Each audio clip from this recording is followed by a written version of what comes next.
custody of nations, deprived of Hang on, Bunker!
Now, fair Hippolyta, our nuptial hour draws on apace.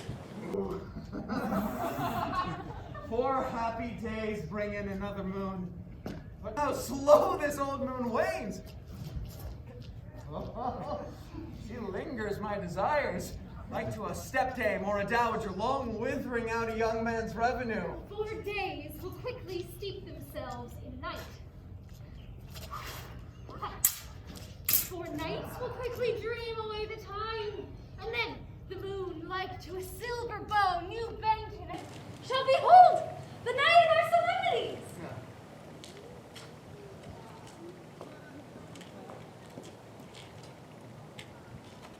Go, Philostrate! Stir up the Athenian youth to merriment! Awake the pert and nimble spirit of mirth! Turn melancholy forth to funerals! The pale companion is not for our pomp!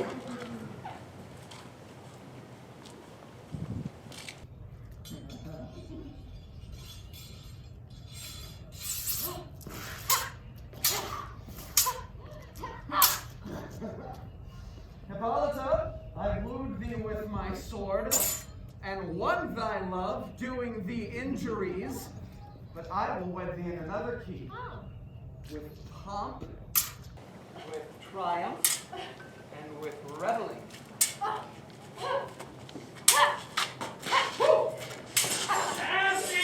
Theseus, our renowned duke. Thanks, good Aegeus. What's the news with thee? Full of vexation come I with complaint against my child, my daughter Hermia. Stand forth, Demetrius.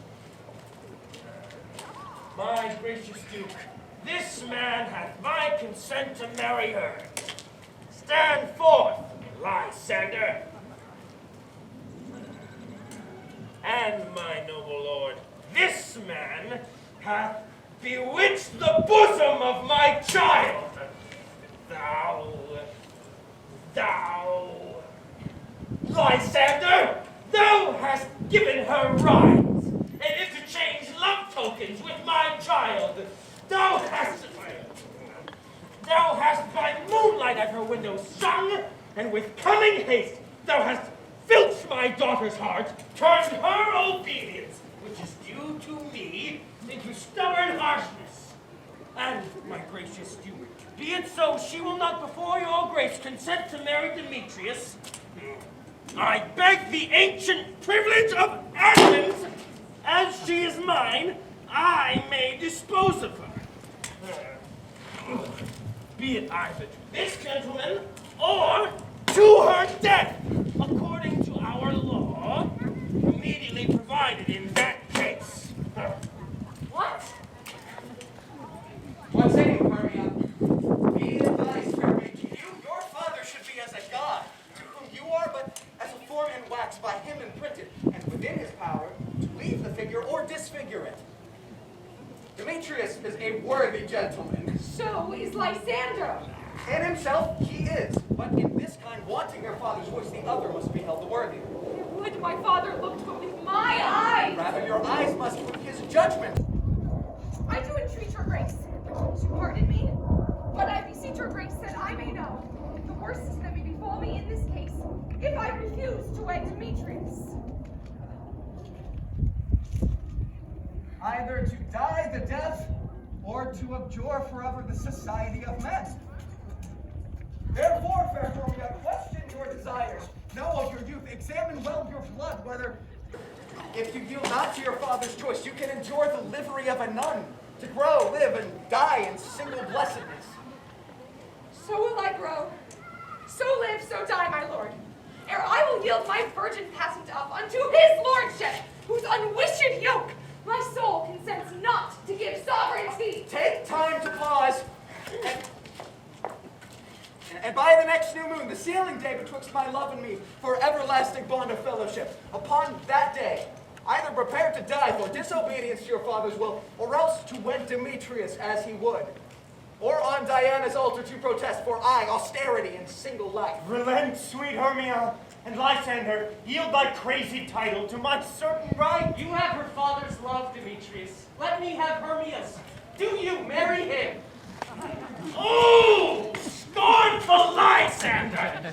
True, he hath my love, and what is mine, my love shall render him. And she is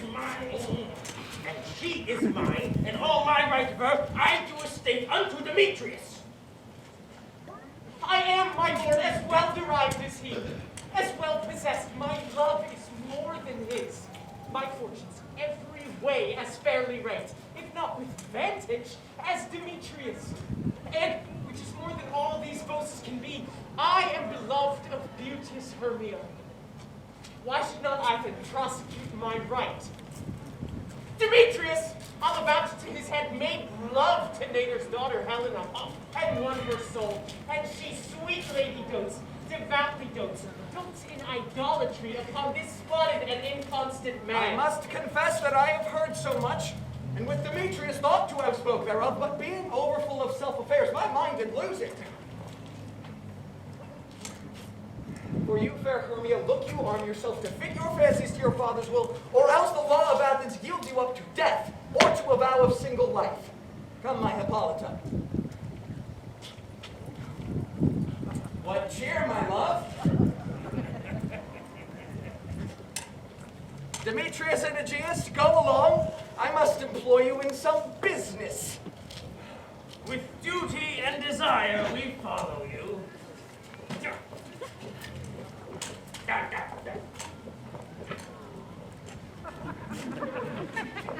No, now, my love! Why is your cheek so pale? How chance the roses there do fade so fast? He lied for want of rain, which I could well beteem them from the tempest of my eyes. I mean, for aught that I can ever read, could ever hear by tale or history, the course of true love never did run smooth, but either was different in blood, Oh, cross, too high to be enthralled to love, or else misgraft in respective years, spite too old to be engaged to young, or else it stood upon the choice of friends. Oh, hell, to choose love by another's To eye? make it momentary, as a sound, swift as a shadow, short as any dream, brief as the lightning in the colleague night, so quick bright things come to confusion. Or if then true lovers have been ever crossed, it stands as an edict in destiny, as due to love, as thoughts and dreams and sighs, wishes and tears. Therefore hear me, Hermia. I have a widow aunt, a dowager of great revenue, and she hath no child. From Athens his house remote 7 leagues, and she respects me as her only son. There, gentle Hermia, may I marry thee, and to that place the sharp Athenian law cannot pursue us. If thou lovest me, then steal forth thy father's house tomorrow night, and in the wood, a league without the town, there will I stay for thee. Good luck, I swear to thee, by Cupid's strongest bow, by his best arrow with the golden head, simplicity of Venus' doves, by that which knitted souls and prosperous loves, by all the vows that ever men have broke, in number more than ever woman spoke, in that same place thou hast appointed me, tomorrow truly will I meet with thee. Oh, keep promise, love! Oh, look, here comes Helena. That's me, fair Helena. Whither away? Call you me fair? But fair again unsay. Demetrius loves your fair. Oh, happy fair. Sickness is catching. So yours, and here you go. Were the world mine, Demetrius being baited, the rest I would give to be to you translated. Oh, teach me how to look, and with what argues me the motion of Demetrius' heart. I frown upon him, yet he loves me still. Oh, your frowns would teach my smile such skill. I give him curses, yet he gives me love. Oh, that my prayers could such affection move. The more I hate, the more he follows me. The more I love, the more he hateth me. His folly, Helena, is no fault of mine. Not but your beauty, and that fault were mine. Take comfort. He no more shall see my face. Lysander and myself will fly this place. Before the time I did Lysander see, seemed Athens as paradise to me. Oh, then what graces in my love do dwell, that he have turned the heaven into a hell. Helen, to you our minds we will unfold. Tomorrow night, when Phoebe doth behold her silver visage in the watery glass, a time that lovers' flights doth still conceal. Through Athens' gates have we devised to steal. And in the wood, where often you and I upon faint primrose bed were wont to lie, emptying our bosoms of their counsels sweet, there my Lysander and myself shall meet. And thence from Athens turn away our eyes, to seek new friends and stranger companies. Farewell, sweet playfellow. Pray thou for us, and good luck grant thee thy Demetrius. Give word, Lysander. We must starve our sight, from lovers' food till morrow's deep midnight. Helen, as you on him, Demetrius dote on you.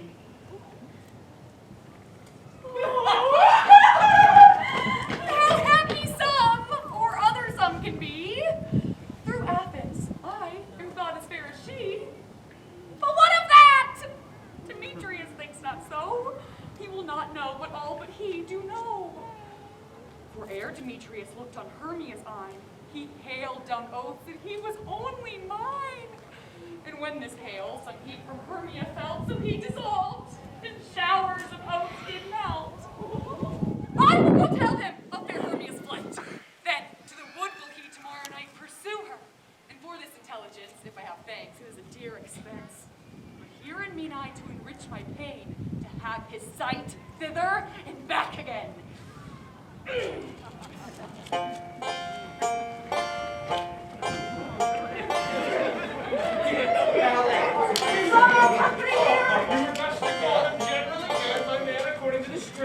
is the scroll of every man's name, which is thought fit through all Athens to play in our interlude before the Duke and the Duchess on his wedding day at night.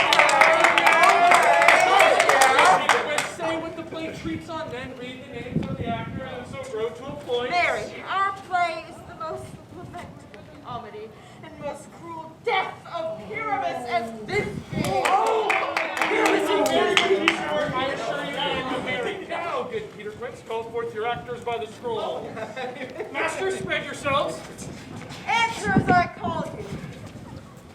Nick Bottom. Ready! Name what part I am for and proceed. You, Nick Bottom, are set down for Pyramus.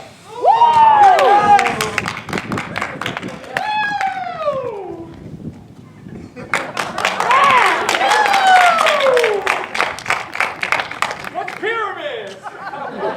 Tyrant lover that kills himself, most gallant for love. That will ask some tears in the true performing of it, if I do it. Let the audience look to their eyes. I will move storms. I will condole in some measure. To the rest. Francis Yet my chief humor is for the tyrant. I could play Ercles Rayleigh or part to Terracatta to make all split. The raging rocks and shivering shocks shall break the locks of prison gates, and Phoebus' car shall shine from far and make and mar the foolish fates. This is lofty. Now name the rest of the players. This is Ercles' vein, the tyrant's vein, or others who condole. Francis Flute, the bellows mender. Here, Peter Quince. Flute, you must take this beyond you. And what is this, Via? A wandering knight? It is the lady that Pyramus must love. Nay, Faith, let me not play a woman. I have a beard kind. That's all one. You shall play it in a mask.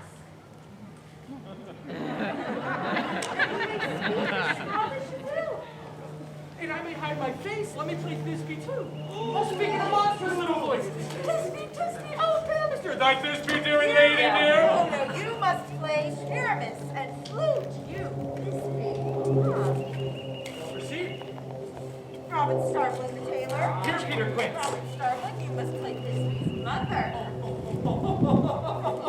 Tom Snout, Here, Peter Quince. you, Sheremus's father, myself, Thisbe's mother. Snap the joiner. Here, Peter Quince.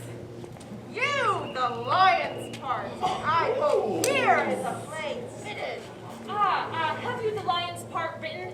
Pray you, if it be, give it me, for I am slow of study. You may do it extempore, for it is nothing but roaring. Oh, let me play the lion too. I will roar that I'll do any man's heart good to hear me. I will roar that I'll make the Duke say, let him roar again!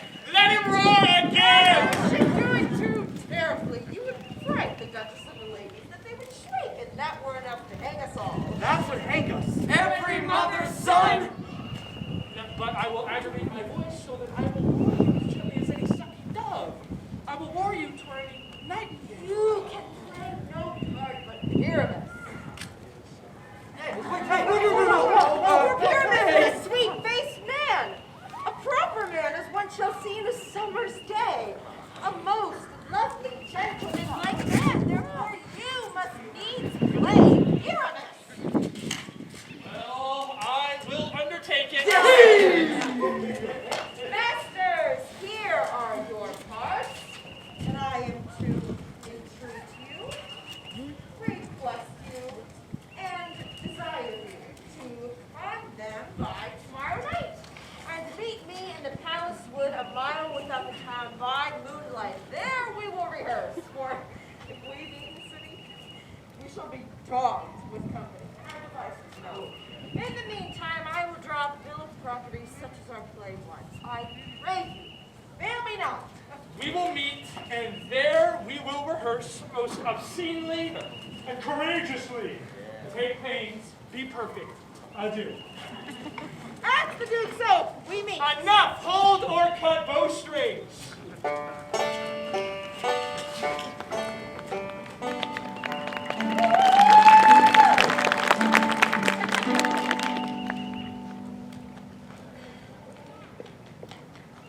How now, spirit? Whither wander you? Over hill and over dale, through a brush, through a briar, over pond, over pale, through a flood, through a fire. I do wander everywhere. Swifter than the moon's sphere. Oh, and I serve fairy to do her orbs upon the green. Oh, I must go seek some dewdrops here, hang a pearl in every cowslip's ear. Farewell, thou love of spirits. I'll be gone. Our queen and all our elves come here anon. The king doth keep his rebels here tonight. Take heed the queen come not within his sight. For Oberon is passing fell in wrath, because that she, her attendant, hath a lovely boy stolen from an Indian king. She never had so sweet a changeling. And jealous Oberon would have the child nigh to his train, to trace the forests wild. But she perforce withholds the loved boy, crowns him with flowers, and makes him all her joy. And now they never meet in grove or green, by fountain clear or spangled starlight sheen, but they do square. Then all their elves for fear creep into acorn tops and hide them there. I mistake your shape and make you white, or else you are the shrewd and knavish sprite called Robin Goodfellow. Are not you she that frights the maidens of the villagery? Those that hobgoblin call and sweet hook. You do their work and they should have good luck, are not you she? Thou speakest aright.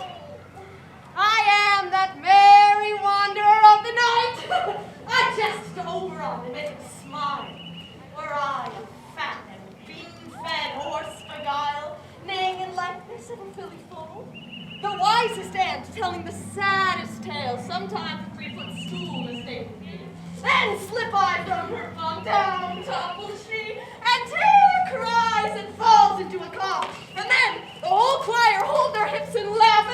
fasten in their mirth and knees and swear a merrier hour was never wasted there. But room, fairy. Here comes Oberon. Oh, and you're my mistress. Would that he were gone.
What? Jealous, Oberon? Fairy Skipkins, I have forsworn his bed and company. Tarry rash wanted, and not I thy lord. Then I must be thy lady. Why art thou here? Come from the farthest steep of India? But that forsooth the bouncing ends on your buskin mistress and your warrior love, the Theseus must be wedded. You come to give their bed joy and prosperity. Thou canst not thus for shame, Titania, glance at my credit with Hippolyta, knowing I know thy love to Theseus. These are the forgeries of jealousy. And never since the midsummer spring that beyond hill and dale, forest or mead, by paved fountain or by rushy grove or the beach and margent of the sea, to dance our ringlets to the whistling wind, but with thy brawls thou hast disturbed our sport.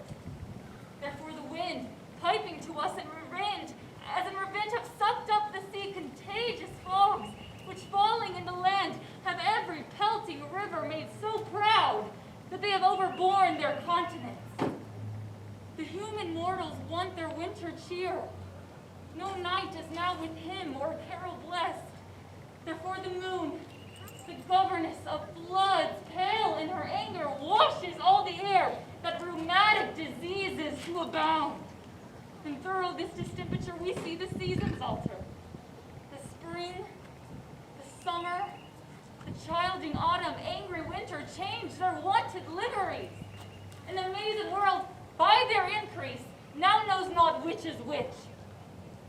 And this same progeny of evils comes from our debate, from our dissension. We are their parents and original. Do you amend it then? It lies in you. Why should Titania cross her Oberon? I do but beg a little changeling boy to be my henchman. Set your heart at rest. The fairy land buys not the child of me.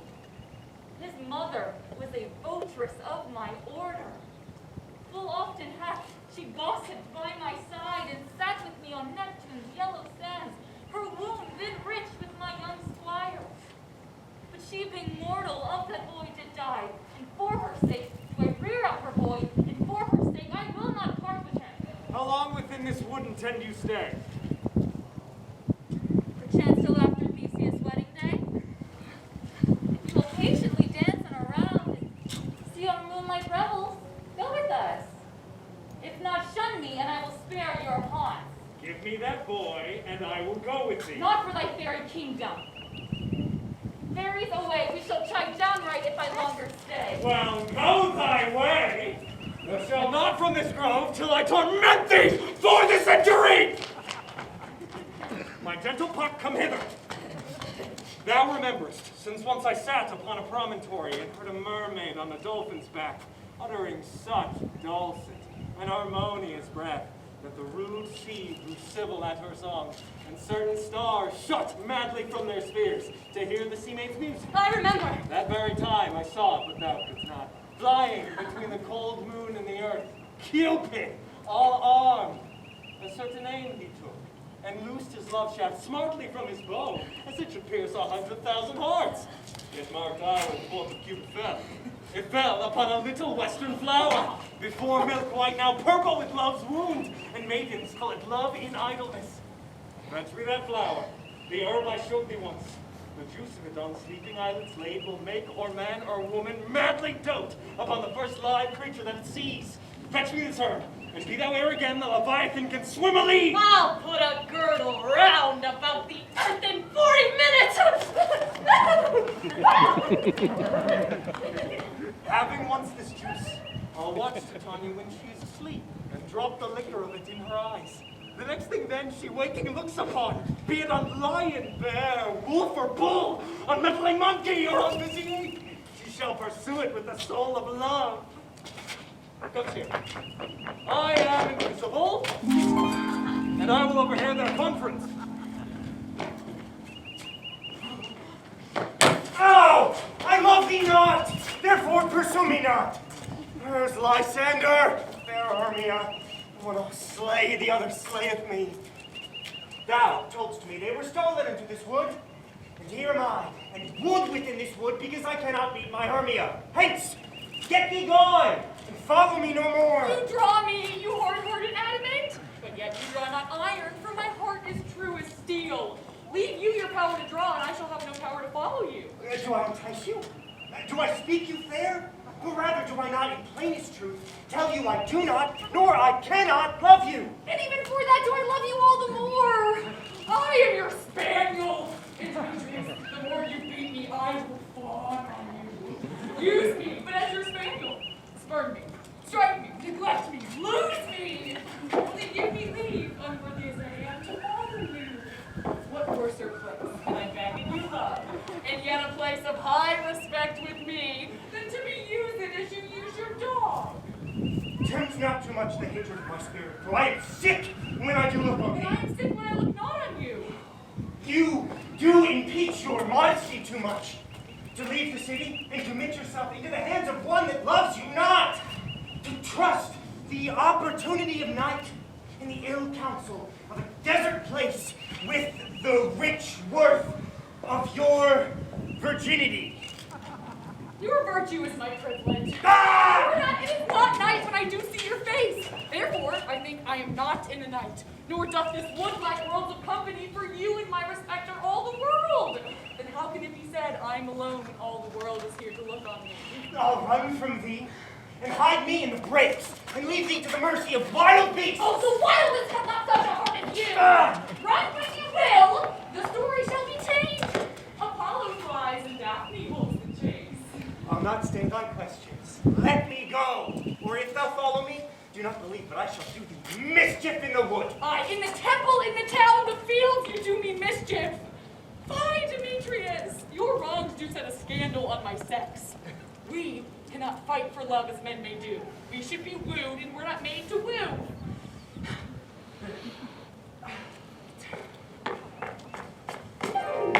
I'll follow thee and make a heaven of hell, to die upon the hand I love so well. Fare thee well, nymph. Ere he do leave this grove, thou shalt fly him, and he shall seek thy love. Hast thou the flower there? Welcome, wanderer. Aye, there it is. I pray thee, give it me.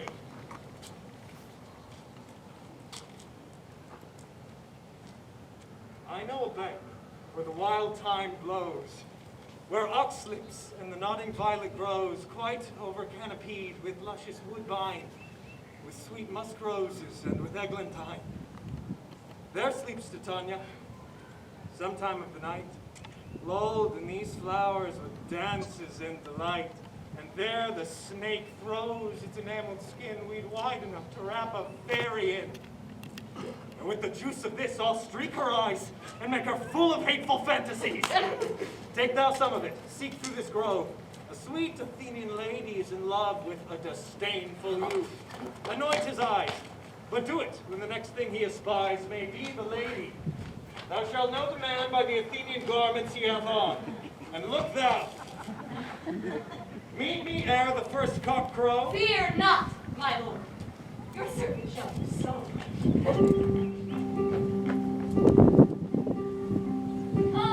Hello, Roundel, it is very song. Send me down to sleep. Then to your offices and let me rest.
love and languish for his sake, be it ounce or cat or bear, pard or boar with bristled hair, in thy eye that shall appear. When thou wakest, it is thy dear. Wake when some vile thing is near.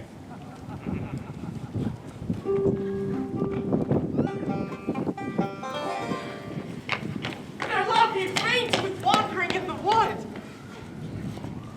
And to speak troth, I have forgot our way.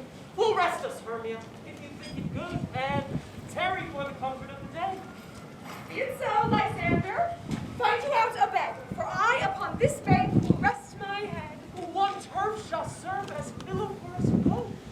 One heart, one bed, two bosoms, and one troth. Nay, good Lysander.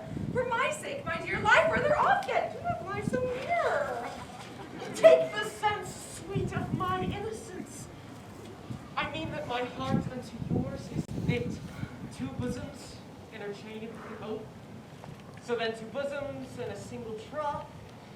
Then by your side no bedroom me deny. For lying so, Hermia, I do not lie. Lysander riddles very prettily. Now much beshrew my manners and my bride, if Hermia meant to say Lysander lied. But gentle friend, for love and courtesy lie further off in human modesty. Such separation, as may well be said, becomes a virtuous bachelor and a maid. So far be distant, and good night, sweet friend. I love ne'er alter till thy sweet life end. Amen. Amen to that fair prayer, say I. And then end life when I end loyalty. Here is my bed. Sleep, give thee all his rest. With half that wish, the wisher's eyes be pressed. Through the forest have I gone, but Athenian found I none on whose eyes I might approve this flower's force in stirring love. Night and silence. Who's here? Weeds of Athens he doth wear? Oh, this is he! My master sent disguise in the Athenian heat, and hear the maiden sleeping sound on the dank and dirty ground. Oh, pretty soul, she durst not lie near this lack love, this kill courtesy churl. Upon thy eyes I'll throw all the power this charm doth owe. When thou wakest, let love forbid sleep his seat on thy eyelid. Oh, so awake when I'm gone, for I must now to Oberon. Nay, go thou kill me, sweet Demetrius! I charge thee hence, and do not haunt me thus. Oh, will no darkling leave me? Do not so. Stay on thy peril, I alone will go. Oh, I'm out of breath in this fond chase. The more my prayer, the lesser is my grace. Happy is Hermia, wheresoe'er she lies, for she hath blessed and attractive eyes. How came her eyes so bright? Not with salt tears. If so, mine eyes are oftener washed than hers. No, I'm as ugly as a bear. For beasts that meet me run away for fear, therefore no marvel though Demetrius do, as a monster, fly my presence thus. But who is here? Lysander, on the ground? Dead? Or asleep? I see no blood, no wound. Lysander, if you live, good sir, awake.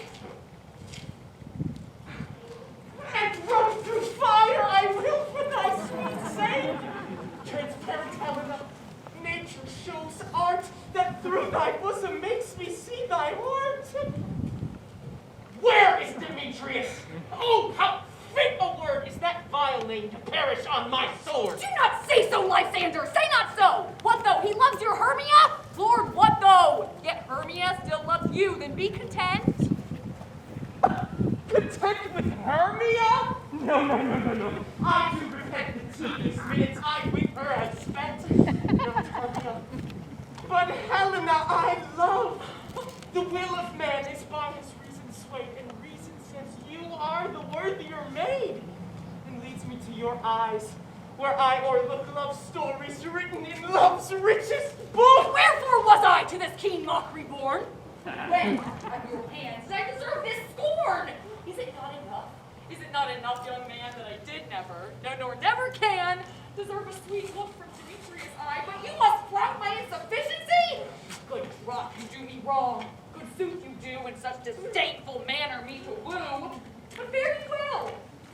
Perforce I must confess, I thought you lord of more true gentleness. Oh, that a lady of one man refuse, and of another therefore be abused? She's not Hermia. Hermia, sleep thou there, and never mayst thou come Lysander near. And all my powers direct you love and might to honor Helen and to be her knight.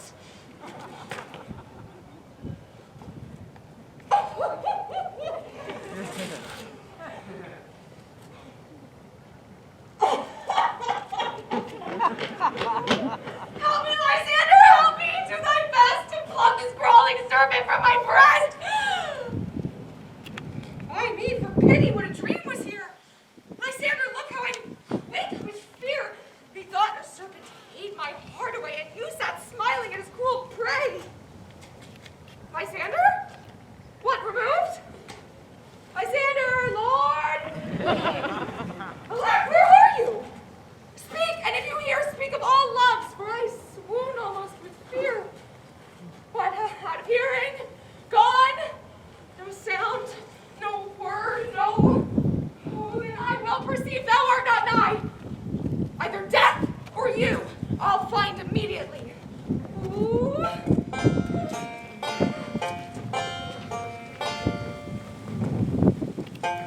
Are we all met? And here's a marvelous convenient place for our rehearsal. This green plot shall be our stage. This hall will bring our tiring house, and we will do it in action as we will do it before the dew. Peter Prince, What sayest thou, Bully Bottom? there are things in this comedy of Pyramus and Thisbe that will never please. First, Pyramus must draw a sword to kill himself, which ladies cannot abide. How answer you that? Fire like in a parlous fear. I believe we must leave the killing out when all is done. Not a whit. I have advice to make all well. Write me a prologue, and let the prologue seem to say that we'll do no harm with our swords, and that Pyramus is not killed indeed. And for the more better assurance, say that I, Pyramus, am not Pyramus, but Bottom the Weaver. This will put them out of fear.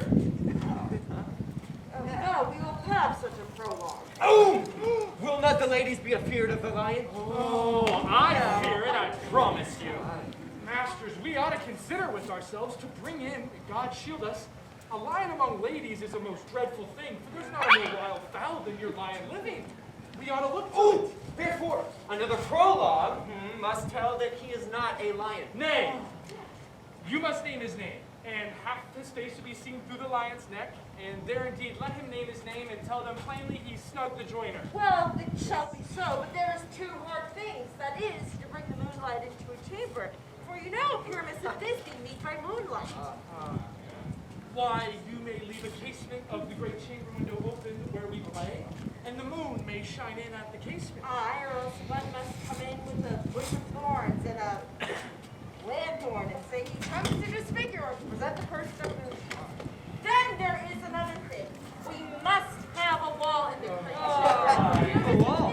As the story did talk through the chink of a wall. Well, you can never bring in a wall. What say you? Some man or other must present wall. And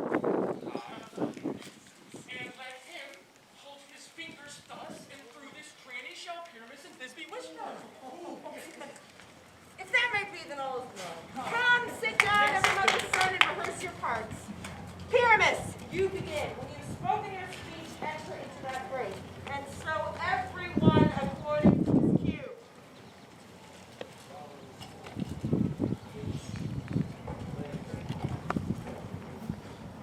What heaven homespuns are we swaggering here? So near the cradle of the fairy queen. What? A play tour? I'll be an auditor. An actor too, perhaps, if I see cause. Speak, Pyramus. Thisbe, stand forth.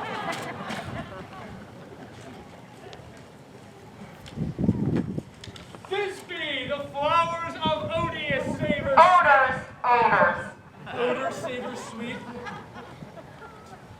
But hath thy breath, my dearest Thisbe dear, but hark a voice.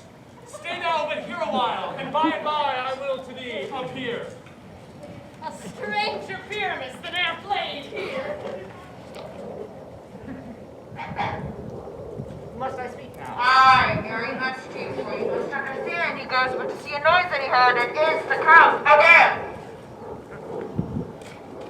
Most radiant Pyramus, most lily-white of hue, color like the red rose and triumphant briars.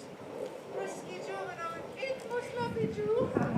True horse, that yet would never tire. I'll meet thee, Pyramus, on Minnie's tomb. Nine-ness, come! Man, you must not speak that yet. That you answer to Pyramus.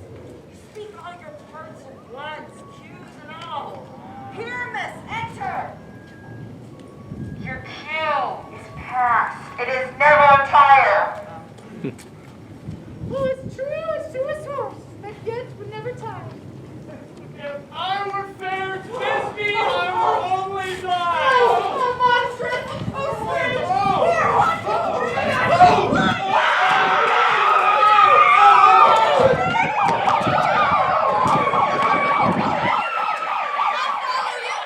I'll leave you about round. Through fall, through bush, through break, through briar. Sometimes a horse I'll be. Sometimes a hound. I got headless bear. Sometimes a fire. Dancing cigarettes and like horse, hound, raw, bear, fire in every turn. Why did they run away? This is a knavery meant to make me afeard?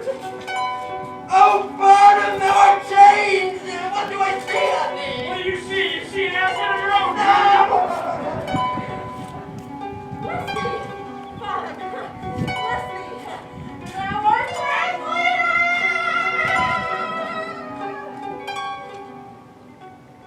I see their knavery.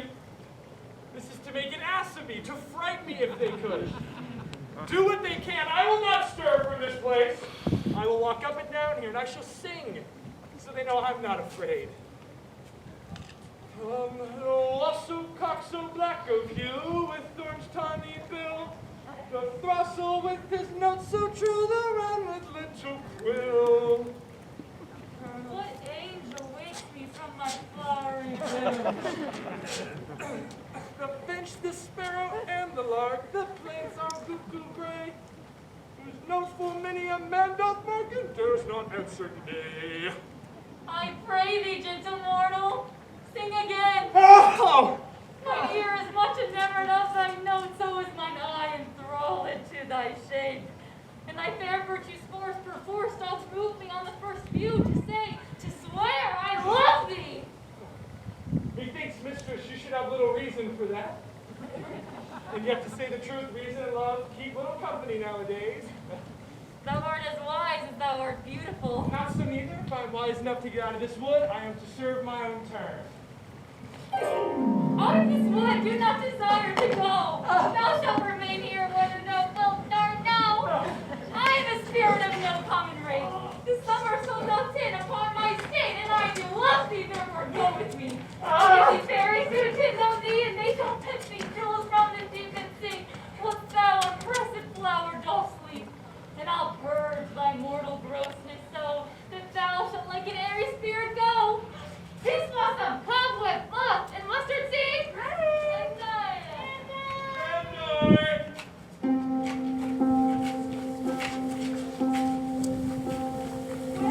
And Where shall we go? be kind and courteous to the gentleman. Hop in his walks and gamble in his eyes.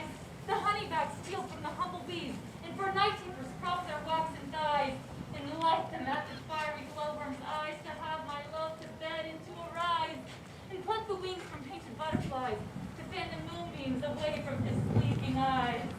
Nod him else, do him courtesy. Hail, mortal! Hail! Hail! Hail! I cry your worship's mercy heartily. I beseech your worship's name. Cobweb. Good Master Cobweb, I shall desire you for acquaintance. If if I cut my finger, I shall make bold with you. Your name, honest gentleman? Peas Blossom. I pray you commend me to Mistress Squash, your mother, and Master Peascod, your father. I shall desire you of more queens too, good Master Peas Blossom. Your name, I beseech you, sir? Mustard seed. Mustard seed. I know your patience well. Your kindred made my eyes water ere now. I shall desire you of more acquaintance too, good Master Mustard seed.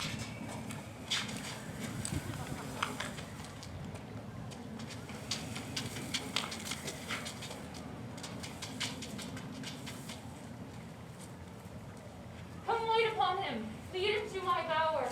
The moon, methinks, looks with a watering eye, as when she weeps with every